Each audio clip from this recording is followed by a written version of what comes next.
Ma'asyiral muslimin yang dimuliakan Allah Azza wa Jalla, padahal hasad ini kata ulama ghammun la yanqati. Hasad ini adalah kesetresan yang tidak pernah berakhir. Orang hasad itu hidupnya tidak akan tenang selamanya. Kenapa? Karena setiap melihat tetangga membeli sesuatu, pasti dia akan panas hatinya. Nanti tetangga sebelah juga begitu, panas lagi hatinya. Tetangga depan lagi membeli sesuatu, panas hatinya. Sampai kapan orang hasad itu? Maka dia akan dikuasai kebingungan yang tidak akan pernah terputus dalam hidupnya. Yang kedua, musibatun la yujar alaihi. Orang yang hasad itu dianggap terkena musibah. Umumnya orang yang kena musibah itu kalau dia sabar dapat pahala. Tapi orang yang hasad ketika kena musibah sakit hatinya, justru tidak dapat pahala, malah berdosa. Kan orang yang hasad itu sakit hatinya. Dia ditimpa musibah, tapi musibahnya tidak berpahala. Dan yang ketiga, madzammatun la yuhmad biha. Bismillahirrahmanirrahim.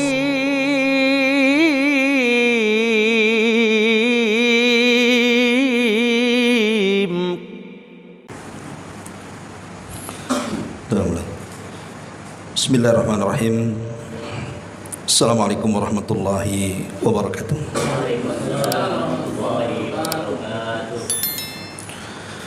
Alhamdulillah wassalatu wassalamu ala rasulillah wa ala alihi wa sahbihi wa mawalah wa la hawla wa la quwata illa billahi wa ba'du. Alhamdulillah, di malam hari ini kembali kita bisa duduk bermajlis ilmu di musalla ini. Salat dan juga salam kita hadiahkan kepada Rasul kita Nabi besar Muhammad sallallahu alaihi wasallam. Baik, kita akan lanjutkan kajian tafsir dari surat-surat pendek dalam juz amma. Dan pada bulan yang lalu kita sudah menjelaskan satu surat, Suratun Nas, dan kita masuk pada surah Al-Falaq. Ma'asyiral muslimin wal muslimat rahimakumullah. Dua surat ini maksudnya Suratun Nas dan Suratul Falaq adalah dua surat perlindungan dari setiap keburukan, baik keburukan yang bersumber dari luar atau keburukan yang bersumber dari dalam. Adapun keburukan yang bersumber dari dalam, dan itu adalah sebahaya-bahaya keburukan yang ada pada diri kita. Makanya Allah Subhanahu wa ta'ala memerintahkan kita untuk berlindung dengan 3 nama dalam Suratun Nas. Kemudian di sana juga ada keburukan dari luar manusia. Dan Allah Subhanahu wa ta'ala menjelaskan agar kita berlindung kepada satu nama Allah Subhanahu wa ta'ala yang disebut dengan Rabbul Falaq. Lah, keburukan-keburukan dari luar ini juga sangat membahayakan kita. Makanya dua surat ini adalah dua surat perlindungan dari semua jenis keburukan. Sehingga para ulama menyebutnya dengan surah Mu'awwidhataini, dua surat perlindungan. Baik, tidak memperpanjang mukaddimah, kita akan menjelaskan tafsir singkat daripada Suratul Falaq. Adapun asbab nuzulnya sudah kita jelaskan, bahwa asbab nuzul daripada Suratul Falaq dengan Suratun Nas itu sama, yaitu sebab tersihirnya Nabi SAW oleh seorang keturunan Yahudi yang bernama Labid ibn A'sam, di mana satu keluarga menyihir Nabi, dan Nabi SAW tersihir sampai 6 bulan. Sampai kemudian Jibril datang dan meruqyah Nabi SAW dengan menurunkan 2 surat perlindungan ini. Dan saat dibacakan kepada Rasul 2 surat ini, terlepaslah sihir Nabi SAW dan dihancurkan bukhulnya. Ma'asyiral muslimin wal muslimat rahimakumullah. Di sini Allah Subhanahu wa taala berfirman, "Qul a'udzu birabbil falaq." Katakan ya Muhammad, aku berlindung dengan Rabb pemilik falak. Min syarri ma khalaq, dari kejahatan makhluk yang diciptakan. Wa min syarri ghasiqin idza waqab, dan dari kejahatan malam apabila telah gelap gulita. Wa min syarri an-naffatsati fil 'uqad, dan dari kejahatan perempuan-perempuan penyihir yang meniup pada buhul-buhul talinya. Wa min syarri hasidin idza hasad, dan dari kejahatan orang yang hasad apabila dia mendengki. Dalam surat ini Allah Subhanahu wa taala memerintahkan kita untuk berlindung dari 4 perkara yang semua di luar kendali manusia. Pertama, keburukan makhluk. Yang kedua, kejahatan malam. Yang ketiga, sihir. Dan yang keempat, hasad. Inilah 4 perkara yang diperintahkan Allah untuk kita berlindung. Ma'asyiral muslimin yang dimuliakan Allah Subhanahu wa taala. Di sini Allah mengatakan qul a'udzu birabbil falaq. Apa itu falak? Sebagian ahli tafsir mengatakan bahwa falak adalah sijnun fi jahannam. Dia adalah sebuah penjara yang ada di dalam neraka jahannam. Artinya aku berlindung, katakan ya Muhammad, aku berlindung dengan Rabb pemilik penjara yang ada dalam jahannam. Ada juga yang menafsirkan bahwa al-falaq di sini artinya falak subuh. Dan itu yang banyak dikuatkan para ulama. Maksudnya falak di sini artinya falak subuh. Rabb yang menjaga fajar, cahaya yang keluar di waktu fajar, itu disebut falak. Ada juga yang mengatakan al-falaq di sini artinya sesuatu yang membelah, dan dari belahan itu keluar sesuatu. Makanya Allah Subhanahu wa taala berfirman di dalam Al-Qur'anul Karim, innallaha falikul habbi wan nawa. Sesungguhnya Allah Subhanahu wa taala menumbuhkan butir-butir pepadian dan biji kurma yang terbelah dari biji.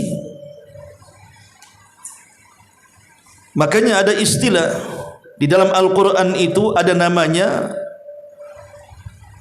falqun wa fatkun wa khalqun. Falqun apa namanya? Fatkun wa falqun wa khalqun. Jadi bumi dan langit itu asalnya satu. Kemudian terjadi keretakan, kemudian terjadi falak membelah. Kemudian terjadi penciptaan. Makanya ada teori yang disebut dengan teori Big Bang. Ma'ruf orang yang belajar teori Big Bang, bahwa dahulu langit dan bumi ini menyatu. Kemudian terjadi ledakan hebat, kemudian terpisahlah, ada langit dan ada bumi. Itulah yang disebut dengan falak. Lah dari falak ini muncul kehidupan. Makanya Allah Subhanahu wa taala mengatakan innallaha falikul habbi wan nawa yukhrijul hayya minal mayyit wa mukhrijul mayyita minal hayy. Sungguh Allah adalah falik, penumbuh butir padi dan juga kurma. Dialah yang mengeluarkan kehidupan dari kematian dan mengeluarkan kematian dari kehidupan. Ma'asyiral muslimin yang dimuliakan Allah Subhanahu wa taala, qul a'udzu birabbil falaq. Aku berlindung dengan Rabb pemilik falak. Dari apa kita disuruh berlindung kepada Rabb pemilik falak ini? Pertama, min syarri ma khalaq. Kita berlindung dari keburukan yang Allah Subhanahu wa taala ciptakan. Apa yang dimaksud min syarri ma khalaq? Kita berlindung dari keburukan apa yang Allah Subhanahu wa taala ciptakan. Banyak penafsiran para ulama.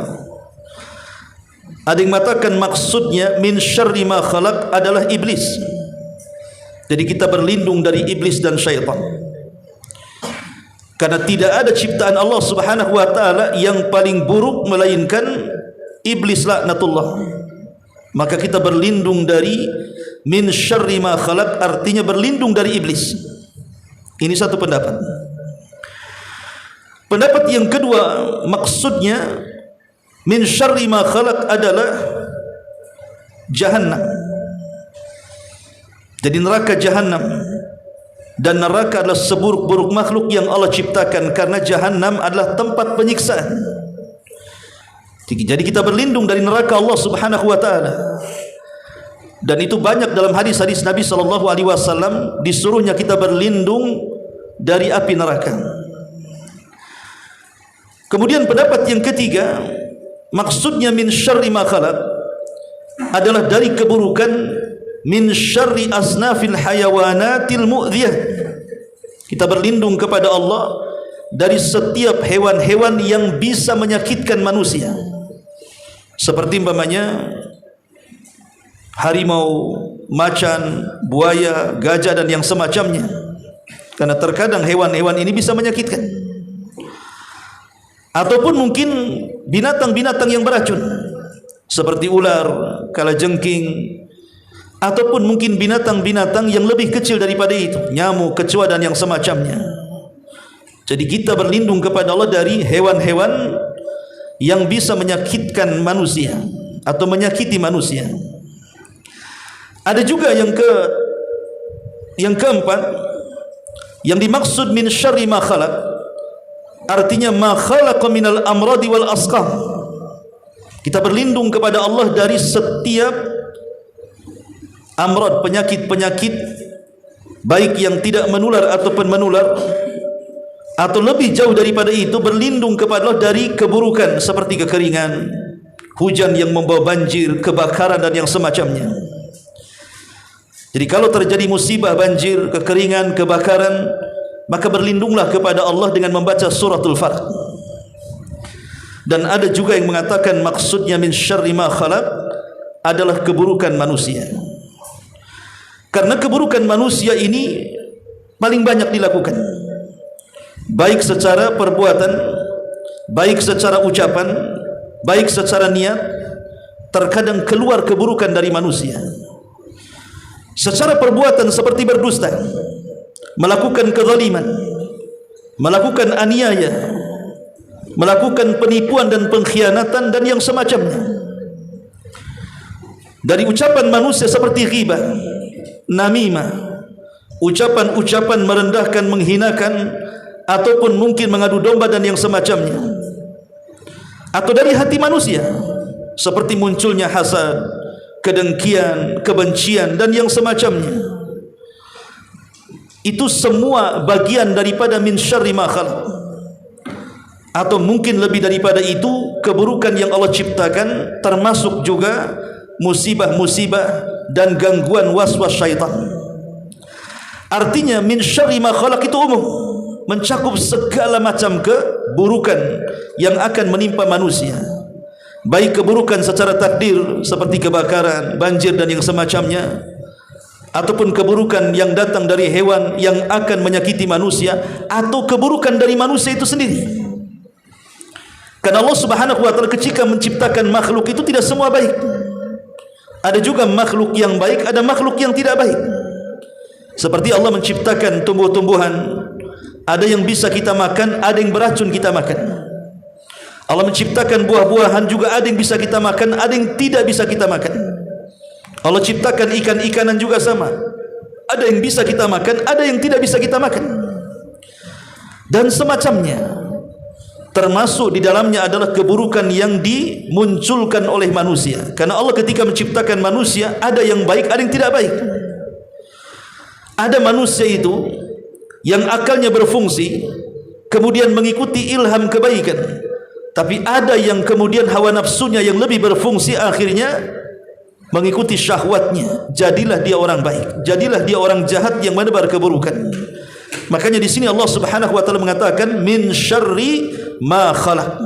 Kita berlindung dari segala jenis keburukan. Karena yang namanya keburukan itu ikhwatu fiddin yang dimuliakan Allah Azza wa Jalla, terkadang tidak kita sangka-sangka datangnya.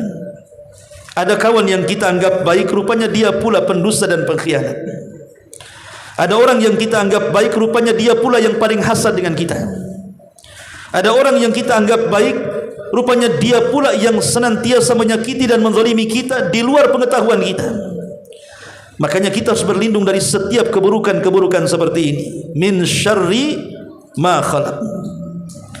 Lalu bagaimana caranya kita berlindung dari keburukan yang Allah ciptakan ini? Tidak lain dan bukan tentu kita meminta perlindungan kepada Allah dengan mendawamkan zikir kepadanya.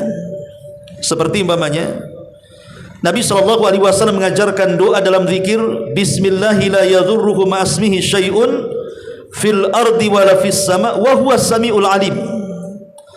Atau mungkin dengan membaca a'udzu bi kalimatillahi tammati min syarri ma khalaq.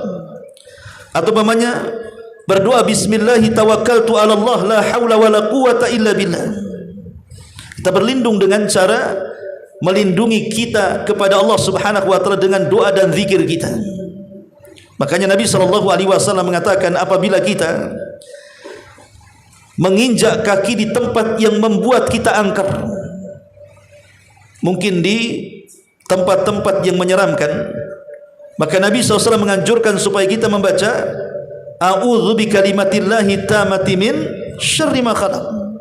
Aku berlindung dengan kalimat-kalimat Allah yang sempurna, maksudnya kalamullah Al-Quran, dari keburukan yang Allah ciptakan. Karena kita tidak tahu, boleh jadi mungkin kita menyewa rumah ini mungkin sudah lama tidak dihuni, dan sudah dihuni oleh kalangan jin dan syaitan. Bisa saja kemudian mereka mengganggu kita. Atau di rumah yang lama dihuni kemudian kita huni, mungkin di situ ada hewan-hewan yang bisa menyakiti kita. Mungkin di situ ada ular, ada kalajengking, banyak nyamuk dan yang semacamnya yang membawa penyakit seperti malaria. Kita tidak tahu. Makanya kalau kita singgah di sebuah rumah, menyantum pindah rumah, sewa rumah, maka bacalah surah Al-Falaq supaya kita tidak mendapatkan keburukan dalam rumah tersebut. Atau mungkin kita juga, mungkin antum yang hobi mancing, yang hobi ke sungai, ke pantai, ke laut, betapa banyak kemudian kejadian orang yang kemudian terkadang digulung ombak, terkadang disengat ikan, terkadang dipatuk ular, terkadang macam-macam.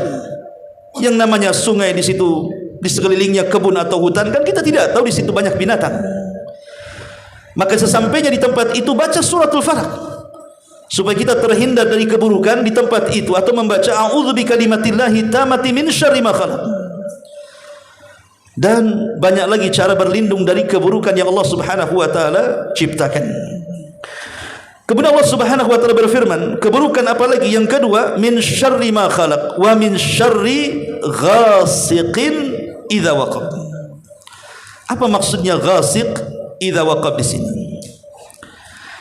Para ulama mengatakan bahwa al-ghasiq idza waqab maksudnya al-lailu idza adlam, malam hari apabila datang waktu gelapnya. Sebagian ulama mengatakan maksudnya ghasiq idza waqab adalah al-qamar idza tala, maksudnya bulan purnama apabila muncul. Dan sebagian ulama yang lain maksudnya min syarri ghasiq di sini artinya ketika terjadi kusuf, terjadi gerhana bulan di malam hari. Kita harus berlindung kepada Allah Subhanahu wa taala. Ada juga yang mengatakan ghasiq idza waqab itu berlindung dari syaitan. Karena syaitan itu biasanya melancarkan tipu dayanya kepada manusia itu lebih banyak di malam hari dibandingkan di siang hari. Makanya kita berlindung dari perkara ini. Min syarri ghasiqin idza waqab. Ada juga yang mengatakan bahwa sebagian orang mengatakan bahwa di malam hari maka akan bertebaran di mana-mana, mungkin semacam bakteri-bakteri, wabah-wabah yang dan semacamnya. Karena kita tahu bahwa menyebarnya wabah seperti corona umpamanya ada, ataupun wabah taun atau yang lainnya, itu lebih banyak tersebar di malam hari. Jadi penyakit-penyakit itu banyak tersebar di malam hari. Apalagi malam hari ini kalau kita saksikan lebih banyak maksiat dibandingkan orang yang melakukan ketaatan kan. Orang yang tahajud di malam hari itu lebih sedikit dibandingkan orang yang bergadang, ngobrol ngaco ke sana kemari, atau nonton bola satu malam suntuk, atau bahkan lebih daripada itu nekat maksiat berzina, mabuk, berjudi, diskotik dan yang semacamnya, atau mungkin lebih daripada itu merampok, mencuri, memperkosa dan yang semacamnya. Itu terjadi kebanyakan di malam hari. Makanya di sini Allah Subhanahu wa taala mengajarkan supaya kita tidak terkena keburukan di malam hari, maka bacalah suratul Falaq ini. Minimalnya sebelum tidur kita baca Suratul Nas, Suratul Falaq, dan Qul huwallahu ahad. Kemudian kita tiup di tangan, kemudian kita usapkan dari atas kepala sampai kaki. Berapa kali? 3 kali kata Nabi SAW sebelum tidur. Jadi min syarri ghasiqin idza waqab. Pertama adalah malam apabila menutup. Malam apabila menutup, tadi saya sudah katakan, malam ini kalau sudah gelap, maka hewan-hewan yang akan membahayakan manusia, mereka tidak akan tidur, terkadang memangsa manusia. Atau para perampok dan pencuri yang hendak merampok harta kita, bahkan menyakiti kita, itu umumnya di malam hari. Makanya penafsiran para ulama yang pertama, maksudnya ghasiq idza waqab, maksudnya apabila datang malam dan menutup dengan kegelapan, karena di situ banyak bahaya. Kemudian penafsiran yang kedua, ada yang mengatakan artinya bulan qamar, bulan purnama. Makanya dalam hadis yang dihasankan oleh Syekh Nasiruddin Al-Albani rahimahullahu taala, Nabi pernah mengatakan kepada Aisyah radhiyallahu anha saat melihat bulan purnama, apa kata Nabi SAW kepada Aisyah? Ista'idhi bil qamar, berlindunglah kepada Allah Subhanahu wa taala saat terjadi purnama. Karena kekuatan syaitan itu umumnya menguat di bulan purnama. Dan biasanya di bulan purnama laut menjadi pasang. Dan itu seiring dengan darah manusia meningkat tajam. Sehingga biasanya di pertengahan bulan banyak emosi-emosi manusia itu melonjak-lonjak. Sehingga ada kesempatan syaitan masuk ke jalan darah manusia, akhirnya membuat emosi manusia. Karena pertengahan bulan ini gaji pun sudah seret, mau gajian pun bulan depan masih lama kan gitu. Mulailah dia emosi. Makanya kenapa di pertengahan bulan itu sangat dianjurkan 2 ibadah, supaya menekan syaitan yang masuk ke jalan darah manusia. Pertama dengan berbekam. Bekam itu disunnahkan di pertengahan bulan. Dan bekam itu mengeluarkan darah dari tubuh manusia. Dan itu untuk melemahkan tipu daya syaitan yang masuk ke jalan darah manusia. Dan yang kedua, disunnahkan untuk berpuasa ayyamul bid. Karena puasa ayyamul bid itu dilakukan di tanggal berapa? 13, 14 dan 15 sunnahnya. Kalau memang tidak sempat di tanggal ini, boleh di tanggal yang lainnya. Yang penting 3 hari dalam sebulan. Bisa di awal, di tengah atau di akhir. Tapi sunnahnya dilakukan di pertengahan bulan. Untuk apa? Untuk menekan syaitan tadi dan emosi yang melunjak dari manusia. Karena umumnya bulan purnama saya katakan tadi menjadikan pasang laut, dan itu juga mempengaruhi darah manusia. Ada juga yang mengatakan bahwa ghasiq itu artinya apabila bulan terjadi gerhana total. Makanya Nabi SAW apabila terjadi gerhana ketakutan luar biasa. Sehingga kemudian Nabi SAW memerintahkan para sahabat untuk menyuruh manusia datang ke masjid dan melaksanakan salat kusuf. Dan disuruh untuk mengumandangkan as-salatul jami'ah, supaya manusia datang ke masjid untuk melaksanakan kusuf. Karena dahulu di zaman Nabi SAW orang-orang jahiliyah menganggap gerhana itu adalah fenomena yang langka dan fenomena yang aneh. Bisa saja dengan terjadi gerhana itu matinya orang mulia atau mungkin lahirnya orang mulia. Kan di zaman Nabi SAW gerhana itu kan jarang. Pernah terjadi gerhana matahari saat kematian putranya Ibrahim. Maka Nabi kemudian tegas mengatakan bahwa gerhana itu bukan karena kematian seseorang, bukan juga karena hidupnya seseorang, tapi gerhana adalah tanda dari tanda-tanda kuasa Allah. Allah sengaja mengirim kita untuk menakut-nakuti hambanya. Makanya kata Rasul, salatlah kalian, maksudnya gerhana, bersedekahlah kalian saat gerhana, berzikirlah kepada Allah saat gerhana, dan berbuat baiklah saat gerhana. Karena umumnya saya perhatikan di negeri kita saja, sudah bertahun-tahun saya perhatikan, kalau terjadi gerhana, pasti setelahnya ada saja musibah di negeri kita. Pamannya malam ini gerhana, nanti beberapa waktu setelah gerhana itu, entah di sana kebanjiran, entah gunung meletus, entah gempa. Saya perhatikan seperti itu. Sadaqallahul azim yang mengatakan, wa manursilu bil ayati illa takhwifa. Tidaklah kami mengirim tanda-tanda kuasa kami seperti gerhana dan yang semacamnya, kecuali untuk menakut-nakuti hambanya, supaya hamba ini bertobat dari perbuatan dosa. Karena musibah itu biasanya datang karena perbuatan dosa manusia. Jadi kita berlindung dari gerhana. Tapi di zaman sekarang bukan berlindung dari gerhana, selfie dengan gerhana. Justru kemudian dibuat tempat untuk menyaksikan gerhana. Apalagi gerhana itu gerhana langka, 100 tahun sekali, dan begitu seterusnya. Terkadang dijadikan tontonan yang asik, padahal ini fenomena bukan biasa. Allah mengutus fenomena seperti ini untuk menakut-nakuti kita, supaya kita sadar. Tapi orang yang ditakut-takuti tidak sadar. Boleh jadi itu pula yang menjadikan kenapa setelah gerhana banyak bencana.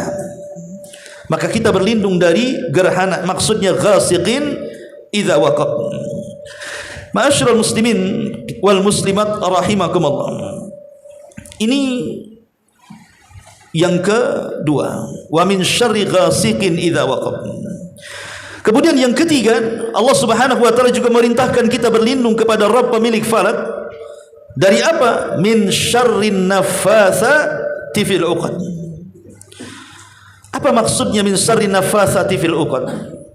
Memang terjemahan bebasnya dalam Al-Quran, penerjemah Departemen Agama kita, di situ diartikan dari perempuan-perempuan yang meniup-niupkan sihir ke buhulnya. Karena setiap buhul itu alat untuk sihir. Jadi sihir yang paling bahaya itu kalau sudah menggunakan buhul. Sebagian para ulama mengatakan maksudnya min syarri nafatsati fil 'uqad, artinya istaiz billahi min syarri nufus allati tufsidu sadaqatin nas. Berlindunglah dengan Allah dari keburukan jiwa yang bisa merusak sedekah.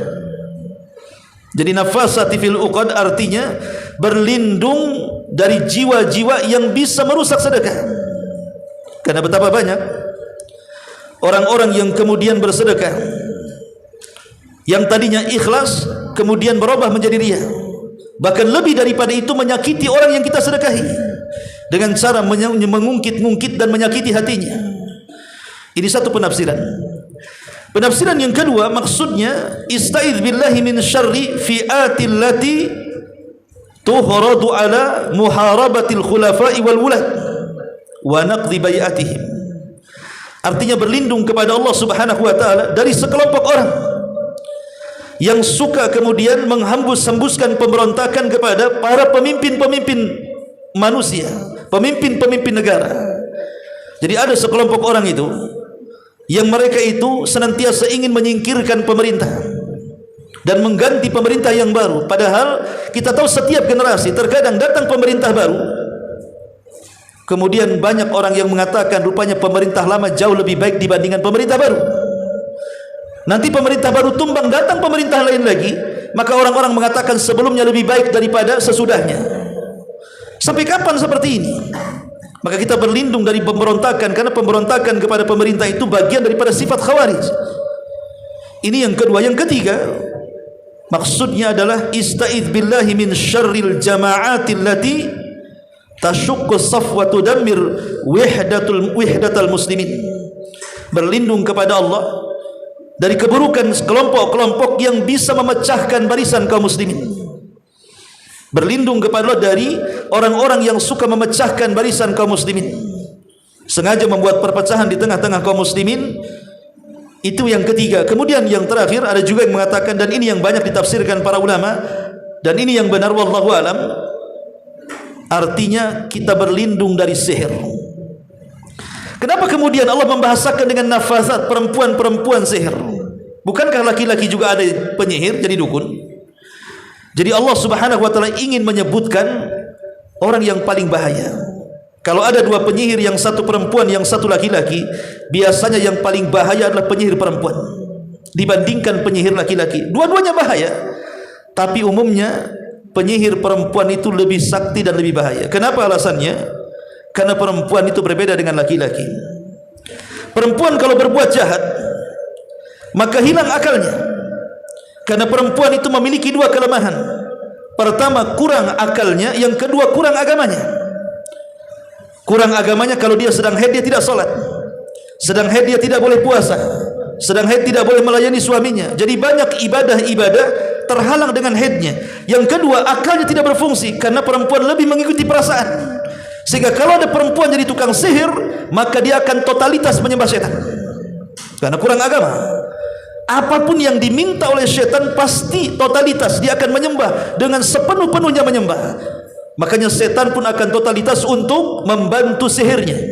Beda dengan laki-laki. Laki-laki sempurna, tidak kurang akal dan tidak kurang agama.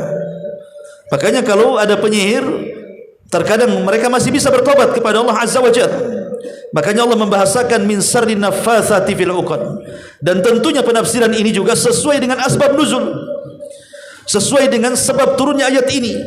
Di mana turunnya ayat ini berdasarkan para ahli tafsir adalah saat disihirnya Nabi SAW oleh keluarga Labid bin Asam, di mana Labid bin Asam mengutus saudarinya untuk mencuri sisir.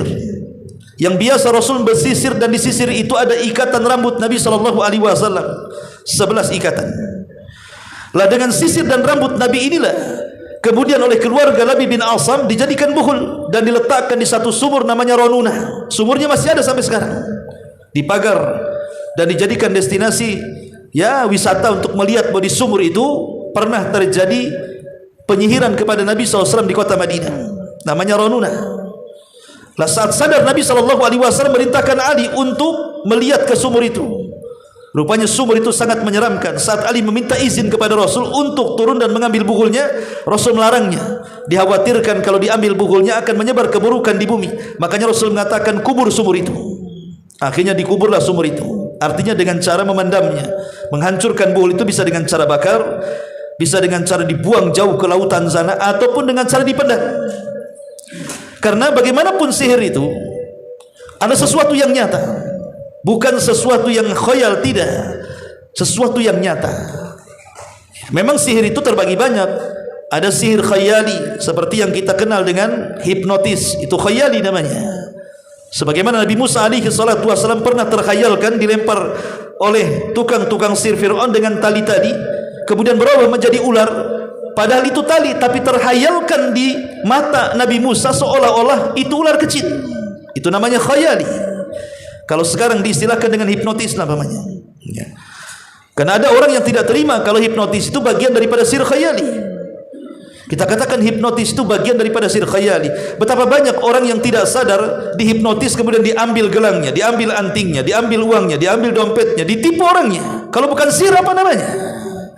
Terkadang kan tidak sadar ditepu, atau terkena asap rokok, atau kemudian digoyang-goyang dengan sebuah barang, kemudian tidak sadar apapun yang diucapkan oleh orang yang bisa hipnotis itu dituruti oleh yang terkena hipnotis. Kalau bukan sihir apa namanya? Itulah sihir khayali namanya.